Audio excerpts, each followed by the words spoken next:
Olá, bom dia, tudo bem com vocês? Hoje é segunda-feira e você já se perguntou qual é a origem das dúvidas? Por que somos seres tão questionadores e queremos saber as respostas das coisas? Nesse final de semana eu fiz uma enquete no meu Instagram, perguntando, pedindo ideias para as pessoas, se as pessoas tinham alguma pergunta, e eu fiquei impressionado com o número de questionamentos que me foram feitos. Me perguntaram sobre mitologia, me perguntaram sobre como sobreviver a um ataque zumbi, me perguntaram sobre a origem de várias palavras, me perguntaram sobre a origem de frases, me perguntaram sobre ditados populares, sobre futebol, sobre ovo, sobre inteligência artificial, sobre buracos negros, enfim, foram várias e várias perguntas.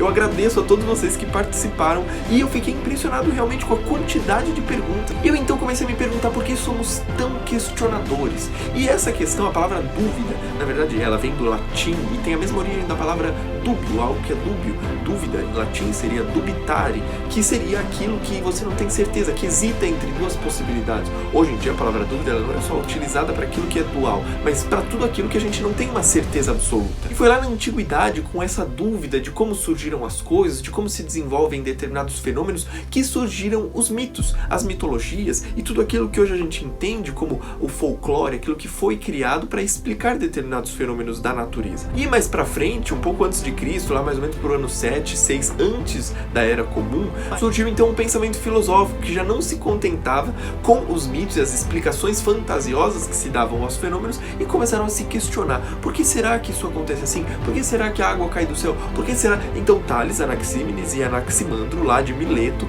na Grécia Antiga, eles começaram com essa onda de filosofia, de se questionar, de tentar pensar. E essa filosofia, que seria esse amor à sabedoria, esse amor de tentar saber mais, de tentar se questionar, começou aí então uma era de questionadores muito mais aguçados, porque até então não existia esse termo, essa profissão, essa vocação de ser filósofo. E então a gente consegue entender que aquele super-homem que Nietzsche descreve nas obras dele não é uma invenção lá do século retrasado, mas é aquilo que todos gostaríamos.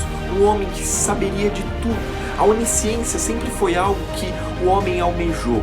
Foi isso também que dentro da tradição cristã fez com que Eva comesse do fruto, porque ela queria saber mais. Ela não estava feliz com várias dúvidas que surgiam, então o ser humano tem esse anseio por respostas. Muitos cientistas, e aqui eu vou citar Carl Sagan, por exemplo, eles veem a amplitude do universo e conseguem até fazer uma comparação da Terra como sendo uma poeirinha, e explicando que a nossa mente não consegue nunca solucionar as respostas de toda a humanidade e de todo o universo, tendo em vista de que nós somos um nada perto a tudo aquilo que existe. Mas eu gostaria de deixar claro nesse vídeo que essa característica que paira toda a humanidade de ser questionador, de buscar respostas para tudo, é uma característica que eu poderia classificar como divina, como transcendental, como algo que nos leva para frente e que nos ajuda a desvendar os mistérios do mundo. Ser questionador nos aproxima de pessoas, nos ajuda a sermos mais inteligentes, a conhecermos mais a realidade ao nosso redor e principalmente a nos sentirmos bem. Eu acho que quando a gente descobre a resposta para alguma pergunta que a gente estava tanto procurando,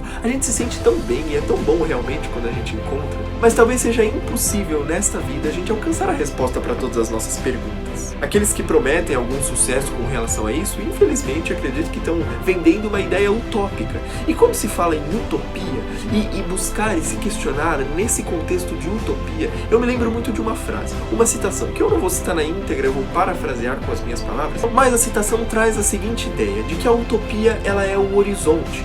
E quando você dá 2 passos, o horizonte também dá 2 passos. Se você dá 10 passos, o horizonte também dá 10 passos. Você pode caminhar o quanto for, o horizonte sempre vai se distanciar e cada vez mais vai estar longe. E por mais que você tente caminhar e caminhar e caminhar, você nunca vai chegar no horizonte. Porque quanto mais você anda, mais ele também anda. Então para que serve a utopia? Exatamente por isso. Para que a gente não pare de caminhar. Para que serve ser questionador? Justamente para que a gente nunca pare de caminhar.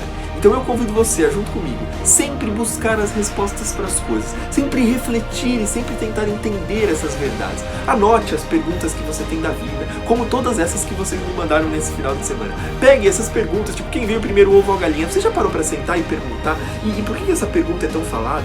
Várias pessoas anotam essas respostas e perguntas e criam teorias, e isso é muito saudável para toda a humanidade, porque assim a gente nunca para de caminhar e pensar e buscar soluções. Por isso, junto comigo nessa semana que está só começando, eu convido você a sempre refletir.